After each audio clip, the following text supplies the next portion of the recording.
Alright, today I decided we're going to look at something. This is a copy of the letter I wrote from inside Southern Regional Jail to the members of the West Virginia Bar Association, which is a written complaint on my previous attorney, Mingo Winters. Now, this goes down to not only a breakdown in communication, I'm accusing him of being part of an organized criminal enterprise under West Virginia Code 61-13-2 and West Virginia Code 61-13-3, subsection A, and 61-13-3, subsection C.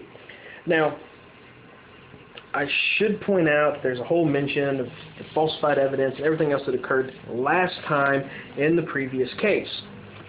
And that my issues with Winters is that, one, Mingo Winters does not want to address the arresting officer's use of false statements and concealing evidence. Refusal and excuses concerning getting a subpoena to get my phone records, which is exculpatory evidence. Refusal and excuses to file a subpoena to get a copy of files from my laptops taken under false pretenses that contain exculpatory evidence. Exculpatory evidence is what, proves your innocence.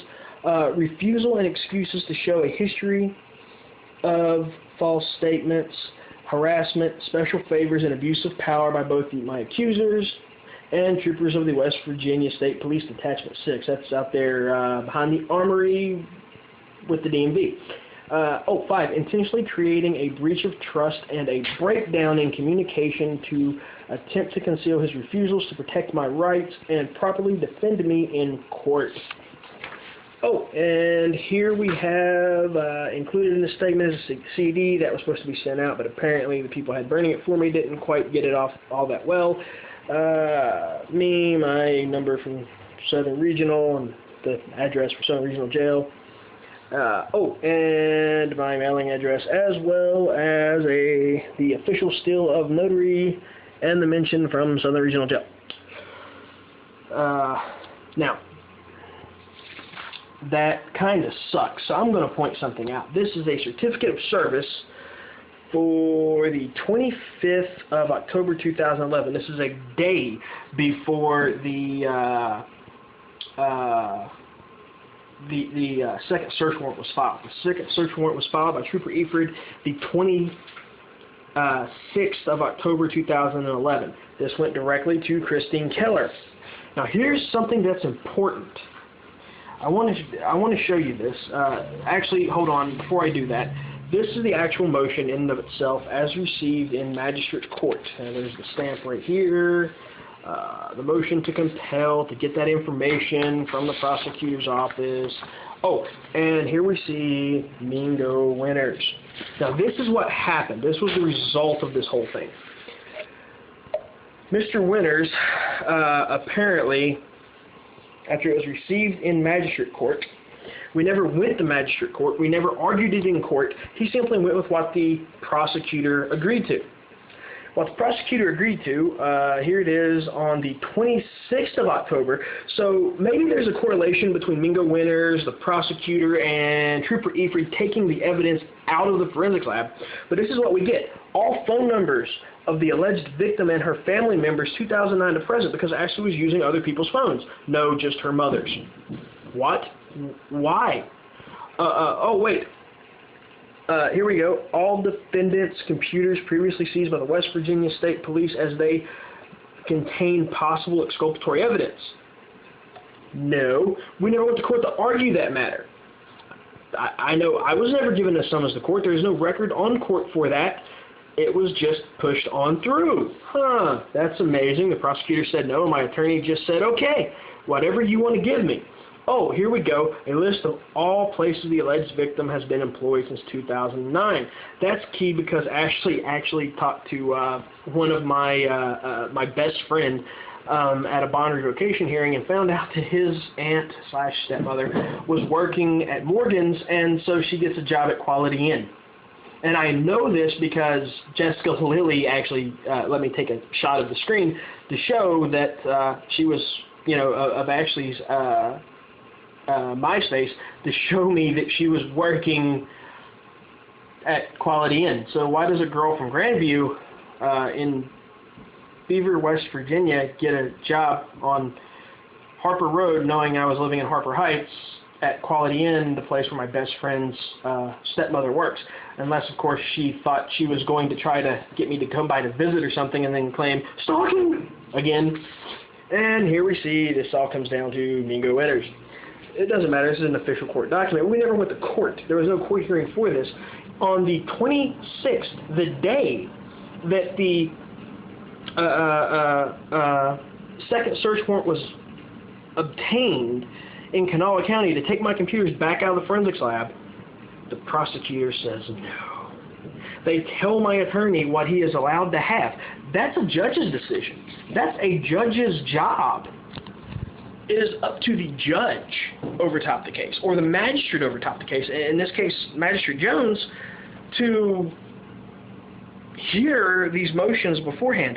But instead of simply actually, hearing the motions, the prosecutor says, no, you can have this and you can have that, and we won't give you this and we'll give you that, and you can only have this, but only to a certain limited extent. So the question comes down to, why in the world would they be in such fear of having all their phone records exposed, unless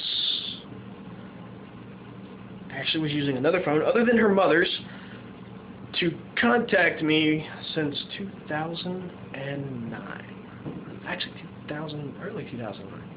But it doesn't matter. See, the fact of the matter is, there's enough here to call into question what's really going on, combined with Pat Lamb's whole thing about transferring the case in front of Hutchison without ever mentioning it to us. Seems like they're trying to cover some stuff up here, doesn't it? Even the simple fact that my lawyer went through the motion, or the motions, of attempting to look like he's doing something by filing a motion to compel, but never actually having it heard in court. That makes me question the morals and integrity of not only the Raleigh County Prosecutor's Office, but whether or not they are actually and truthfully involved in a criminal conspiracy as part of organized crime, as well as Mingo Winters, based on circumstantial facts and evidence, to railroad people through court, knowing that they are falsely accused. What could they have to gain from this? Makes you wonder. Another really, really interesting and important fact of this that I just have to address is that now that it's out there in the public eye and everyone knows it, not only that, there's that whole pesky thing with me having to go in front of Judge Kirkpatrick myself because my attorney became suddenly sick, and the prosecutor having that evidence I mentioned, the recordings of me and Lieutenant Deeds and Captain White for Professional Standards, and oh God, so much other stuff. This is just more fuel on the fire. It makes me come into question something here very, very soundly. What's really going on? What is the lawful authority you're claiming? Because right now there's enough evidence on the table to say you don't have any. That badge is nothing but a piece of tin. That judge's robe is nothing but a piece of cloth. That prosecutor's office is nothing more than a place to file paperwork to kidnap, harass, and imprison people falsely to charge them for crimes they did not commit. And the only thing you're dependent upon is a few dirty cops with guns who want to hide behind lawful authority. Oh, that also breaks into that whole little thing under not just the federal codes of 18 U.S.C. 241 and 18 U.S.C. 242, deprivation of civil rights under color of law, and conspiracy to deprive a person of civil rights under color of law, but there's also an 18 U.S.C. 245, which is criminal acts taken under color of law. And that's exactly the realm we're getting into. And that just adds on to the additional criminal acts you're already putting forth. See, you're not the big shark. I'm not the big shark. The feds, now they're the big shark. And I'm smart enough to know I throw enough chum in the water, I challenge enough of the status quo, I show enough of the dirty deeds. Well, the more you run from it, the more you prove me right, the more everyone sees it, the more we all know about it. And it's not just West Virginia watching. It's not just the U.S., the whole world. World Wide Web and all that. See, The whole point is to make you run. It's to make you show fear. To watch you dodge and dodge and dodge. Same way that Trooper Moore kept dodging and dodging everything, because there's that whole missing 26 days of evidence. Because there's a hole through the evidence big enough to drive a truck through. We all know it. You can only duck and dodge for so long, and then after that. So here's what happens.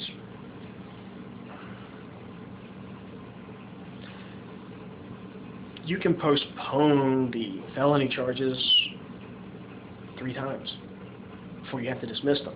But the misdemeanors ones that are attached to it, you only got 1 more. Well, since it's all one big case, maybe you only have 3 more out of that. But here's the thing about it. You have until 20 days before court to give me the evidence I request, to give me the motion of discovery. So if we push it back, I only want it pushed back 30 days. That gives you 10 days to get the evidence, to give it to me, and 20 days before court. So you have a very limited amount of time. And then there's that whole issue with everything put out here on public record. See, anyone who's had bingo winners, you now have evidence of him acting inappropriately and criminally and unethically. Right here in the public view, this is actually usable under law, under West Virginia Rules of Evidence, specifically Rule 1005. And all of the West Virginia rules dealing with behavior and patterns of behavior, which is Rules 404, 405, and 406. Feel free to look those up. They're on the internet. So what it means is, according to the West Virginia Rules of Evidence, if you want to appeal your case because you feel Winters didn't do a job for you, or if you want to sue Winters because you feel he's not doing his job properly, or if you want to file a complaint on him with the Bar Association, you now have evidence in the public view. You just got to link it to this video. Bye-bye now.